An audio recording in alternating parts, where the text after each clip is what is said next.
പരസ്യമായതും രഹസ്യമായതുമായ ഒത്തിരി ശത്രുക്കൾ സിനിമയ്ക്കകത്തുണ്ട്. എന്നാൽ ഇതിലൊന്നും പെടാതെ ചിലരെ തെറ്റിപ്പിക്കാനും പാപ്പരാസികൾ ശ്രമിക്കുന്നു.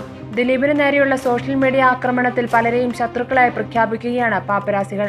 ദിലീപ് ബിജു മേനോനെ ഒതുക്കാൻ ശ്രമിക്കുന്നുവെന്നും ദിലീപും ബിജു മേനോനും കടുത്ത ശത്രുക്കളാണെന്നുമൊക്കെയാണ് പ്രചരിക്കുന്ന വാർത്തകൾ.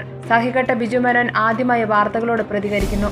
മലയാള സിനിമയിൽ വേറിട്ട സ്റ്റാർഡം നിലനിർത്തി മുന്നേറുകയാണ് ബിജു മേനോൻ. മുൻവിധികളൊന്നുമില്ലാതെ എത്തുന്ന ബിജു മേനോൻ ചിത്രങ്ങൾക്ക് കുടുംബ പ്രേക്ഷകരുടെ പിന്തുണ ലഭിക്കുന്നു. സിനിമ വമ്പൻ വിജയങ്ങളായി തീരുകയും ചെയ്യുന്നു. ഇതോടെ ദിലീപ് ബിജു മേനോനെ ഒതുക്കാൻ ശ്രമിക്കുന്നുവെന്നായിരുന്നു വാർത്തകൾ.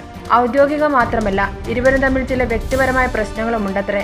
ദിലീപിന്റെ ആദ്യ ഭാര്യ മഞ്ജു വാര്യരുടെ അടുത്ത സുഹൃത്താണ് ബിജു മേനോന്റെ ഭാര്യ സംയുക്ത വർമ്മ. കാവ്യയുമായുള്ള ദിലീപിന്റെ രണ്ടാം വിവാഹത്തിന് ബിജു മേനോനെ ക്ഷണിച്ചിട്ടും സംയുക്തയുടെ എതിർപ്പുകൊണ്ട് ബിജു മേനോൻ വന്നില്ലത്രേ. അടുത്ത സുഹൃത്തായിട്ടും ബിജു മേനോൻ വിവാഹത്തിൽ പങ്കെടുക്കാത്ത ദേഷ്യവും ദിലീപിനുണ്ടായിരുന്നുവെന്നാണ് പാപ്പരാസികൾ പ്രചരിപ്പിച്ച വാർത്തകൾ. എന്നാൽ ഇത്തരം വ്യാജ വാർത്തകൾ ബിജു മേനോനെ വേദനിപ്പിച്ചു. വർഷങ്ങളായി ദിലീപുമായി നല്ല സൗഹൃദ ബന്ധം തുടർന്നുകൊണ്ടുവരികയാണ് ബിജു മേനോൻ. ദിലീപ് എന്നെയോ ഞാൻ ദിലീപിനെ ഒതുക്കാൻ ശ്രമിച്ചിട്ടില്ല. അതിന്റെ കാര്യവുമില്ല. ഒരു പണിയുമില്ലാത്ത ആരൊക്കെയോ ചേർന്ന പടച്ചുവിട്ട വാർത്തകളാണ് അതെല്ലാം. വേറെ എന്തൊക്കെയോ വ്യക്തിപരമായ ലക്ഷ്യങ്ങളോടെ ആയിരിക്കാം അവർ അത്തരം വാർത്തകൾ സൃഷ്ടിക്കുന്നതെന്ന് ബിജു മേനോൻ പറയുന്നു. ഞാനും കാണാറുണ്ട് അത്തരം വാർത്തകൾ. ദിലീപും കണ്ടിട്ടുണ്ടാവണം. ഞാനും ദിലീപും ഇത്തരം കാര്യങ്ങൾ സംസാരിക്കാറില്ല. ദിലീപിനും മനസ്സിലാക്കാൻ സാധിക്കും ഇതുപോലുള്ള ന്യൂസുകൾ പടച്ചുവിടുന്നവരുടെ ലക്ഷ്യം എന്താണെന്ന് ബിജു മേനോൻ പറഞ്ഞു. For latest news, like, share it and subscribe to Star Sun news.